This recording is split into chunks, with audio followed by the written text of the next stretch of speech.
So welcome back to the channel. This is Ryan at Milligan Auto Services. So what's been happening recently? Well, we've not been uploading of course because we did lose our work phone. So we're just trying to get back up with messages and calls. Obviously we've renewed that since, but the previous messages that we've been sent before or outstanding jobs we haven't got because we haven't got a backup of that. We're going to crack on anyway. We are just at Vauxhall. We have got to collect a Corsa tailgate loom and a tailgate switch. Backstory is the water ingress got into the switch. It's obviously damaged the plug. The plug doesn't come separate, so we need to fit a full tailgate harness. And we'll go into Vauxhall and we'll get the parts that we need for this job. So we got the parts. So we're here at this wee Vauxhall. It is a, I think it's a 20 plate. So what I'm going to do is just, you need to beaver them down. There we go. So the back seats came down. All we need to do is take the two Torx off and then we'll just bridge the wire and get the tailgate open. I dare say there's a manual way to release it. However, we're just going to do it that way since we need to take the cover off anyway. What I'm going to do is just loosen the Torx in there. So that's one out. Really could be doing with an extension on that. Good thing about these Vauxhalls is they come apart really easily. So if you just give that a pull, give that a pull.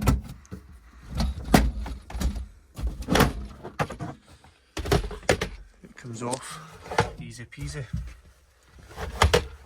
So this was the damage. You can see water's got in there, the switch, there's actually pins missing on the switch itself, so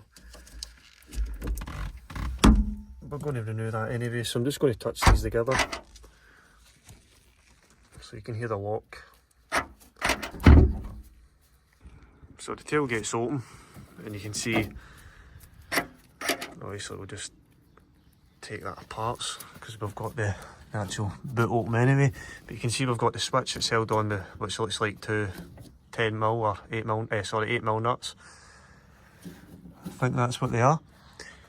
Then we've got the harness that runs along there, runs into the grommet. We've replaced quite a lot of these harnesses anyway, so they're not the most difficult to replace. So let's get on with it and let's get it done.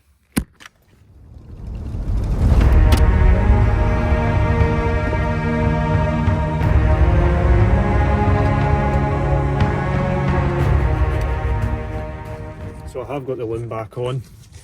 Didn't really want to film that because the customer came out and was talking to me, so it's a bit rude talking to a camera while they're sitting trying to have a conversation. So basically, all the loom's in. What you really have to do is just tape the old one to the new one and just pull it through. And it's just a case of simply connecting all the bits the way they're meant to be. So we're just going to swap out this switch, and I believe it's going to be an 8mm, so it's going to be an 8mm socket. An 8mm out of the backhoe set. If we can find it. Yep, so we've got an 8mm, which is these wee backhoe sockets, which I actually quite like the quality of the backhoe stuff. So we're just going to crack those nuts and then they'll just come loose with your hand. The parts as well, the parts for this is actually fairly cheap.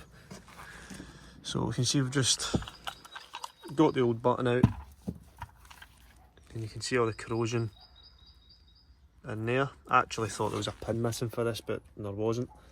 But it's corroded in there anyway. So we've got a new part, so that's the part number. The switch itself was £45, which is actually quite decent for a dealer part, and the wiring harness was, I believe, 70 or 75, I'm not too sure. So the parts themselves are actually quite decent. By the time, you know, you see people repairing these in here, and it's just a waste of time really. You know, eventually they're just going to do what the original looms do, is break. So I just prefer to renew them when I can. So let's get a switch in. Obviously when you're done you want to check all the lights because you've had the harness unplugged. So tail lights are working, first light's good, press the button, see all that's good as well.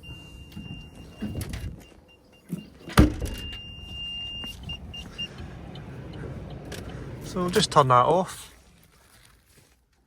and we'll move on to the next one. So we're back, we've got this Ford Transit MK7. It's got a problem with the engine management light staying on and the ABS lights also on as well. So if we just start it up,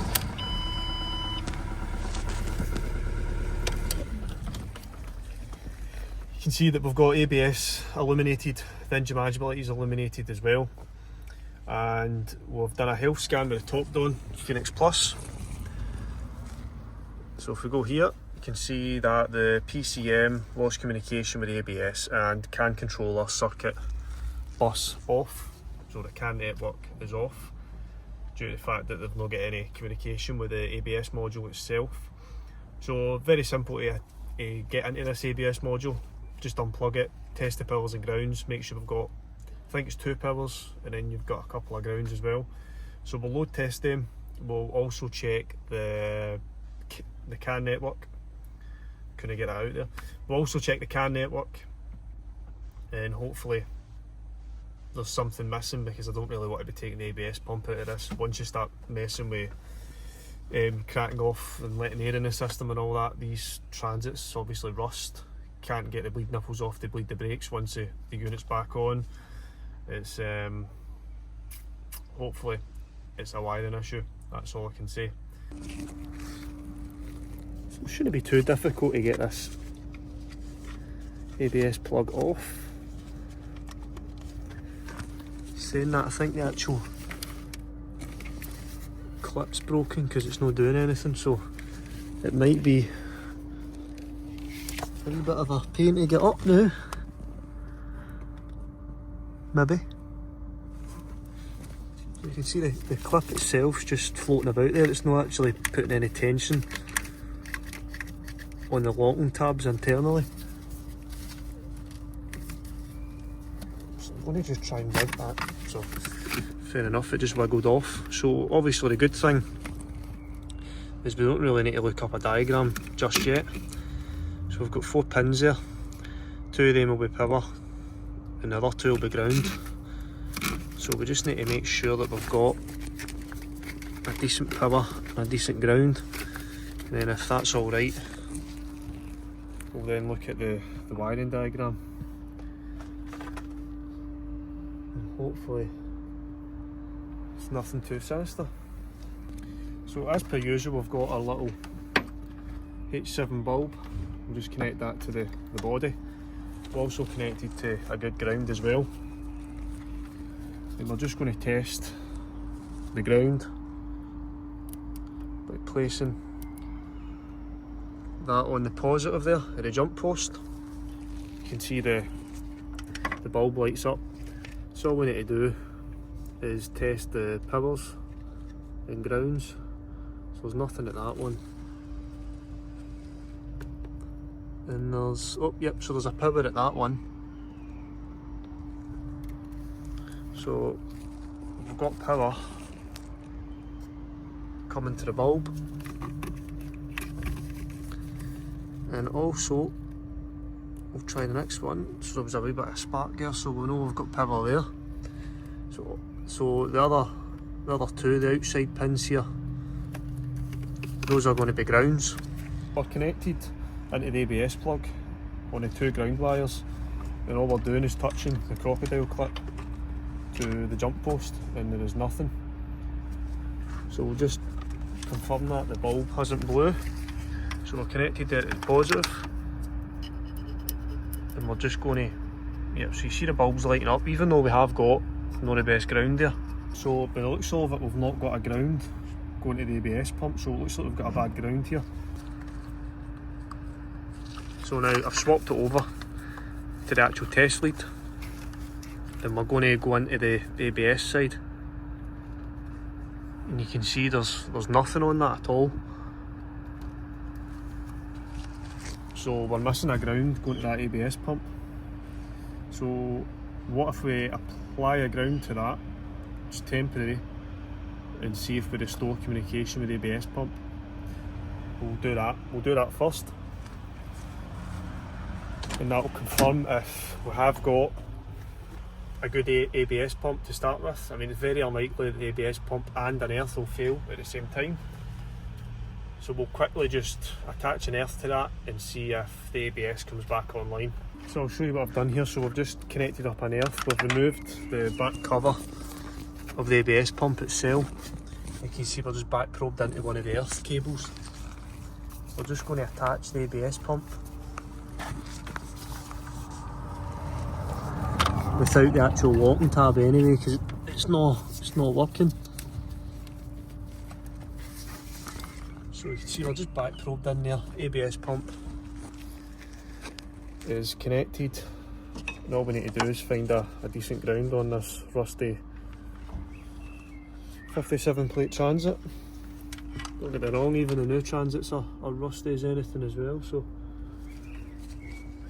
we're just going to connect that directly to the switch control valve, because that's the only good ground I can, well, the only ground that I can trust, so to speak.